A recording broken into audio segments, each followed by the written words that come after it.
ઘણા આનંદના સમાચાર છે।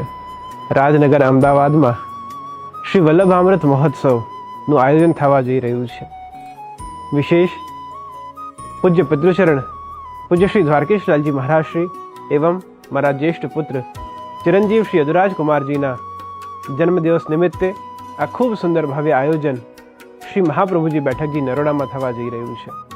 તારીખ 7 થી લઈ 13 તારીખ સુધી આ ભવ્ય આયોજન નવેમ્બરમાં રહેશે, જેમાં વિશેષ કરીને નિત્યતમ શ્રીમદ ભાગવતજીનો અષ્ટોત્તરશત પારાયણ રહેશે।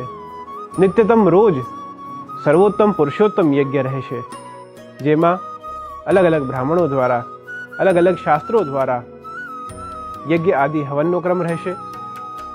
નિત્યતમ ચિરંજીવ શરણમ કુમારજીના સ્વમુખે શ્રીમદ ભાગવતજીનું આપણે શ્રવણ કરીશું અને સૌ આ સત્સંગીય ધારામાં આનંદ લઈશું। 8 તારીખે વિશેષતઃ પૂજ્ય પિતૃચરણનો જન્મદિવસ અને મહામહોત્સવ આપણે સૌ મનાવીશું। તો આ વલ્લભામૃત મહોત્સવને આપણે 7 તારીખથી 13 તારીખ સુધી આપણે સૌ શ્રી મહાપ્રભુજીના આંગણે શરણે શ્રી નરોડા બેઠકજીમાં મનાવીએ। શુભમ ભવતુ, કલ્યાણ વસ્તુ।